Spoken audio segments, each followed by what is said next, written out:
감산효가 없었다. 국제유가 하락 중.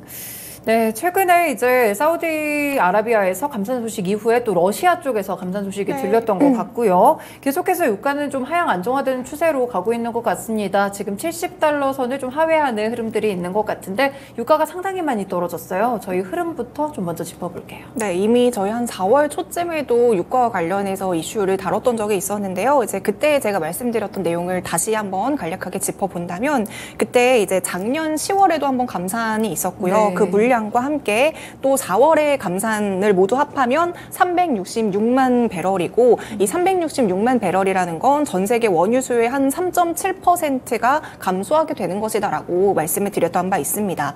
공급은 감산으로 인해서 공급은 줄어들게 되는데 이제 또 리오프닝 여파로 원유에 대한 수요가 증가하게 된다면 국제 유가가 오를 것이다라는 예측이 당시에는 굉장히 많았습니다. 그래서 다양한 뭐 투자 회사들 예를 들면 골드만삭스, 뭐 뱅크 오브 아메리카, ANG 그룹 등 올해 안으로 뭐 유가가 배럴당 100달러를 돌파할 것이다라는 이제 투자 코멘트를 했던 적도 굉장히 많았었는데요. 지금 4월 초였고요. 지금이 이제 7월인데 3개월이 지난 시점 오히려 지금 국제 유가가 떨어지고 있고요. 오늘 뭐 70달러 선 어제까지는 뭐 69달러까지 떨어지는 것으로 보이고 있습니다. 그래서 국제 유가 상승으로 이제 그 당시에는 뭐 무역 수지가 더욱더 악화될 것이다. 뭐 환율이 상승할 것이다. 이런 말들이 많았지만요. 오히려 지금 시점에서 본다면 그 반대의 상황이 펼쳐지고 있는 것 같습니다. 물론 중간중간마다 살짝의 불확실성이 있을 때마다 예를 들면 뭐 러시아에서 최근에 뭐 그런 쿠데타 같은 게 발생했을 때마다 이랬을 때마다 좀 유가가 상승과 하락을 반복하기는 했었지만요. 어찌됐건 4월에 80달러 선이었던 국제 유가가 지금은 고점을 계속해서 내려가면서 어느 정도 하향하고 있다라는 것은 분명해 보입니다. 이번 6월에 무역 수지가 이제 최근에 얼마 전에 발표가 됐는데요. 16개월 만에 흑자를 보였습니다. 그 흑자의 원인이었던 것 중에 하나가 국제 유가가 하락하면서 에너지 수입을 했던 규모가 줄어들게 되다 보니까 여기서 좀 흑자를 달성을 하게 된 것 같고요. 또 6월의 소비자 물가도 드디어 이번에 2%대에 진입을 하게 됐는데요. 특히나 이제 2%대에 진입됐던 좀 결정적인 요인이었던 게 석유 가격이 하락했던 것이 주요한 것으로 보이고 있습니다. 이 석유류 같은 경우에는요. 1년 전보다 지금 한 25.4% 가격이 하락을 했고요. 그러면서 굉장히 큰 폭의 감소세를 보였고요. 경유도 마찬가지로 한 32.5% 하락을 했고 휘발유도 23.8%, 뭐 자동차용 LPG도 15.3% 내리면서 좀 가격 인하에 많은 영향을 줬고요. 전체 물가 상승률에 지금 석유류에 대한 기여도가 마이너스 1.47%포인트라고 해요.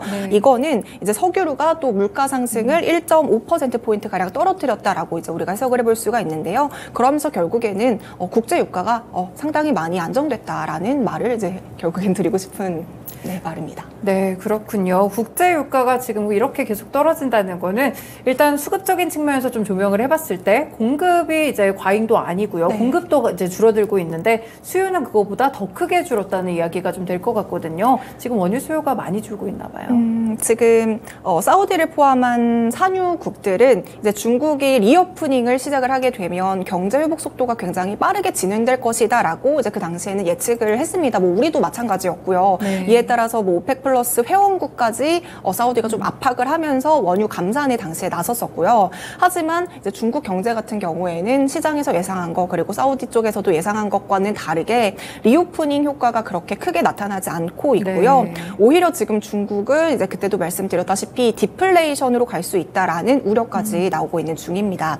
중국이 만약에 여기서 조금 더 장기적인 침체에 빠지게 된다면 산유국들은 좀 타격을 받을 수밖에 없을 것 같고요. 더불어서 지금 선진국의 정유사들은요. 미국이 기준금리를 올리는 과정에서 이자율이 굉장히 급등하다 보니까 기존의 재고량을 좀 처리하기 위해서 오히려 좀 값싸게 원유를 팔고 있는 상황입니다. 그러면서 손해를 덜어내려고 하는 모습들을 보여주고 있고요. 심지어 지금 사우디아라비아가 러시아의 중국의 원유 수입국 1위 자리를 지금 빼앗길 위기까지 처해지고 있습니다. 지금 러시아 같은 경우에는요. 우크라이나와 전쟁을 하고 있기 때문에 자금 조달이 굉장히 중요한 문제잖아요. 그렇기 때문에 때문에 러시아는 이 자금을 조달하기 위해서 러시아산 원유에 대해서 가격을 낮췄어요. 이 과정에서 중국은 러시아산 원유를 좀 값싸게 살 수 있으니까 수입을 좀 늘리게 된 거죠.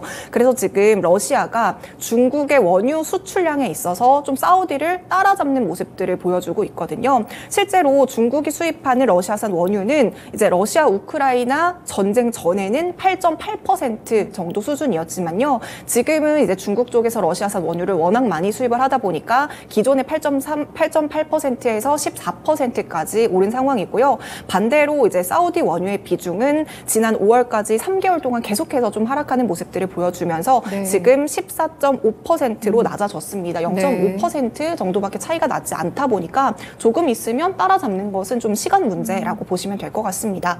이로 인해서 당연히 좀 사우디랑 러시아 간의 관계도 살짝은 안 좋아졌겠죠. 네, 맞아요. 네. 껄끄러워졌겠죠. 그래서 지금 이전에 좀 유가 상승을 전망하던 앞서 말씀드렸던 뭐 골드만삭스라던가 다양한 투자 회사들이 지금 평균 유가 전망치를 계속해서 좀 하향 조정하는 모습들을 보여주고 있어요. 지금 골드만삭스는 브렌트유 같은 경우에는 기존에 95달러까지 오를 것이다라고 예측을 했지만 지금은 86달러까지 좀 하향 조정한 상황이고요. 서부 텍사스산 원유는 기존의 89달러에서 81달러로 전망치를 내린 상황입니다. 그래서 시장에서도 결국에는 사우디의 감산이 실패로 돌아갔다 이렇게 좀 얘기를 하고 있고요. 또 한 가지 추가로 말씀을 드리고 싶은 건 지금 사우디가 아무래도 이제 네옴시티에 대해서 굉장히 막대한 투자를 하고 있고 실제로도 어마어마한 자금이 필요한 상황입니다.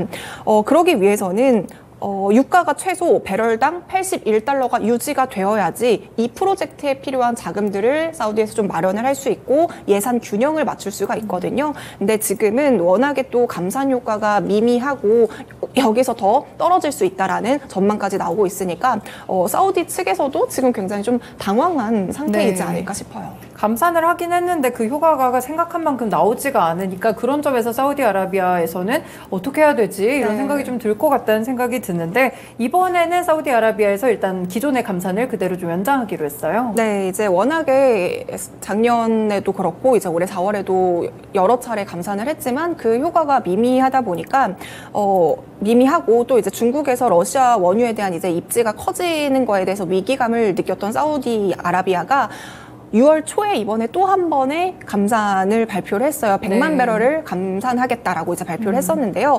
그 당시에 이제 사우디아라비아는 오펙 플러스 회원국들에게도 함께 동참할 것을 좀 설득을 했었거든요. 근데 사실상 설득에 좀 실패하자 독자적으로 100만 배럴을 감산하는 모습들을 보여줬는데요. 이런 것들을 봤을 때도 뭔가 내부에서 약간의 불협화음이 있었다라는 것들을 우리가 좀 체크를 해볼 수가 있을 것 같습니다. 아무튼 이제 6월 초에 시행했던 그 100만 배럴의 감산이 8월 달까지 연장을 하겠다라고 이번에 또 발표를 한 상황이고요. 여기에 러시아도 50만 배럴을 감소하겠다라고 이제 밝힌 상황입니다. 어찌됐건 이 러시아와 사우디의 추가 감산 결정으로 인해서 오펙 플러스 전체에 대한 감산 규모는 내달부터 516만 배럴로 늘어날 전망이고요. 이 516만 배럴은 전 세계 석유 수요의 5% 정도에 달하는 수요라고 합니다. 코로나19가 엔데믹이 오면서 이제 그 이후에 1년 동안 한 3번 정도 감산이 좀 있었던 것 같은데 그러면 말씀 주신 대로 516만 배럴 규모를 감산한다.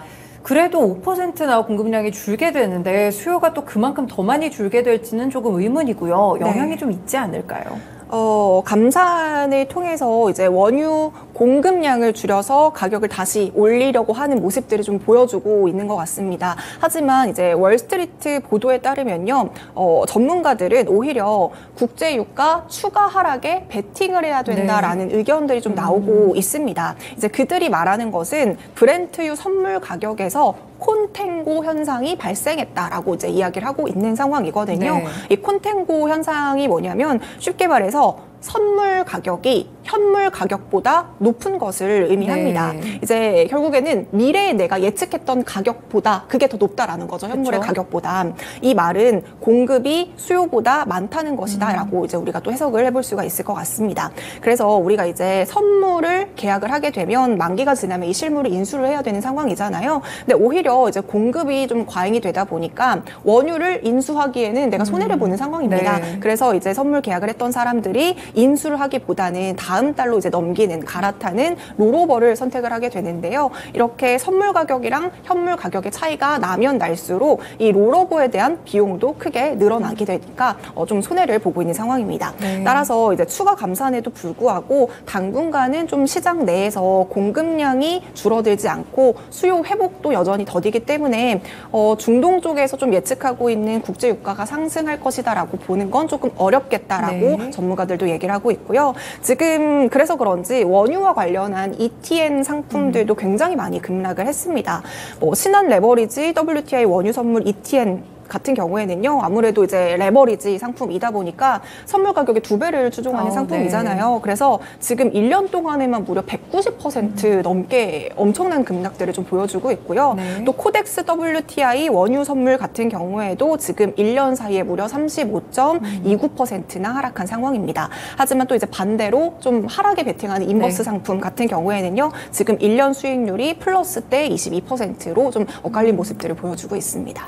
네, 아무래도 원유 관련한 ETN 상품들이 다 이런 모습들을 기록하고 있는데 국내에서도 정유주들 흐름이 그렇게 썩 좋지는 않을 것 같은데요. 최근에 신저가도 좀 경신했던 것 같고요. 네, 맞아요. 지금 6월에 사우디가 추가 감산을 발표를 했을 때는 정유주들이 약간 장 초반에 살짝 반등하는 모습들을 네. 보여줬지만요. 지금 뭐 GS라던가 S-오일, 뭐 정유사들의 주가는 계속해서 좀 하락하는 모습들을 보여주고 있습니다. 물론 SK이노베이션도 같은 정유주에 속하고 있지만 이제 SK이노베이션 같은 경우에는 아무래도 SK온과 관련한 여러 가지 불확실성이 해결된 여파로 좀 상승하는 모습들도 중간중간 많이 보여줬었고요. 또 최근에는 뭐 유증 이슈도 있기 때문에 이런 맞아요. 부분들도 좀 네. 주가에 영향을 주고 있는 것 같습니다.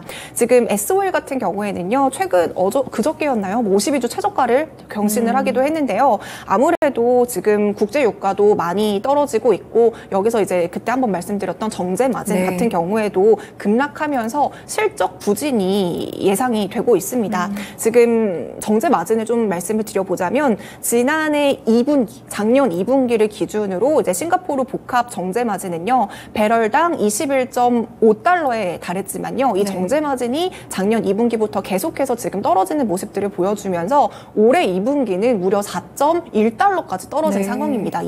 1달러에서 4.1달러까지 떨어진 상황이에요. 보통 이제 정유업계에서는 이 손익분기점에 대한 정제 마진을 4에서 5달러 수준으로 보고 네. 있거든요. 지금 굉장히 간당간당한 그렇네요. 수준이잖아요. 네. 만약에 이 4에서 5달러 이하까지 떨어지게 된다면 오히려 정유사들은 공장을 돌리면 돌릴수록 계속해서 손해가 나는 구조가 되어버립니다. 그래서 지금 증권가에서 예측하는 올해 2분기 S-오일의 매출액 같은 경우에도요. 네. 전년 동기 대비 한 24% 감소할 것이다 라고 예측을 하고 있고요. 영업이익은 무려 81%나 줄어들 것으로 전망이 되고 있습니다. 네, 그럼 정유주들의 반등 구간을 알려면 확실히 정제 마진의 흐름을 또 파악을 해봐야 될 것 같은데 지금 4.1달러 수준이면 굉장한 저점일 것 같아요. 이제 네. 반등 여지가 좀 있을까요? 네, 이게 4.1달러가 지금 역사상 뭐 최대 저점이다라고 이야기를 하고 네. 있는데요. 그래도 이제 다행인 점은 정제 마진이 지금 저점이기 때문에 여기가 이제 바닥이고 다시 업황이 반등할 수 있다라는 전망도 함께 나오고 있습니다. 특히나 이제 7월, 8월 같은 경우에는요, 휴가철이고 그쵸? 이제 아무래도 네. 이제 드라이빙 시즌이 되는 시기인데요. 이렇게 되면 또 다시 기름에 대한 수요가 늘어날 수 있기 때문에 추가적인 반등의 가능성도 좀 제기가 되고 있는 상황입니다. 더불어서 지금 그동안에는 좀 부진했어요. 정유 제품에 대한 중국 수출이. 그렇지만 최근에는 이제 중국을 필두로 이런 정유 제품의 수출이 확대되고 있다라는 부분도 어느 정도 긍정적으로 우리가 좀 바라볼 수가 있을 것 같은데요.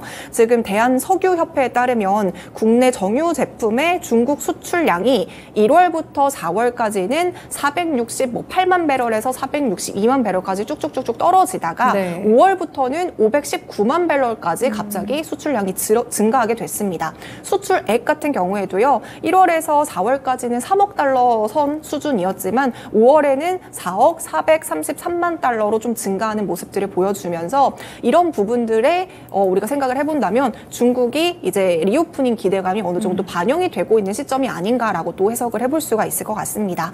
따라서 지금 뭐 워낙에 국제유가가 많이 하향 안정화되고 있지만 그래도 이제 7월, 8월 같은 경우에는 성수기이다 보니까 4월, 5월에 떨어졌던 비중만큼 7월, 8월에는 더 떨어지기는 쉽지가 않은 않다라는 시선도 사실 많고요. 그래서 앞으로 사우디의 추가적인 감산 영향, 이번에 영향이 앞으로 어떻게 좀 국제 유가에 영향을 미치게 될지 이런 부분들은 우리가 계속해서 좀 체크를 해보시는 것이 좋을 것 같습니다. 네, 유가의 반등 시점이 이제 이번이 될 것인지 이제 수요가 좀 늘어날 일이 좀 남은 가운데 공급은 꾸준하게 좀 감소하고 있는 그런 상황이니까요. 유가 흐름들과 더불어서 정유줄 흐름들 체크해 보시면 좋을 것 같습니다. 오늘 말씀은 여기까지 듣겠습니다. 네. 고맙습니다. 감사합니다. 네, 오늘도 이렇게 1부와 2부 쉬운 이슈 읽어주기 시간으로 진행을 했는데요. 저희 1부에서는 미중 갈등과 관련된 이야기와 관련 종목들 체크해봤고요. 2부에서는 유가와 관련된 전략들도 함께 살펴드렸습니다. 지금까지 다양한 투자 판단에 도움이 되는 말씀들 전해드렸는데요. 특정 종목의 상승과 하락을 보장하지는 않습니다. 남은 오후 시간도 투자 잘하시길 바라겠습니다. 스마트랜드 2.0 마칩니다. 고맙습니다.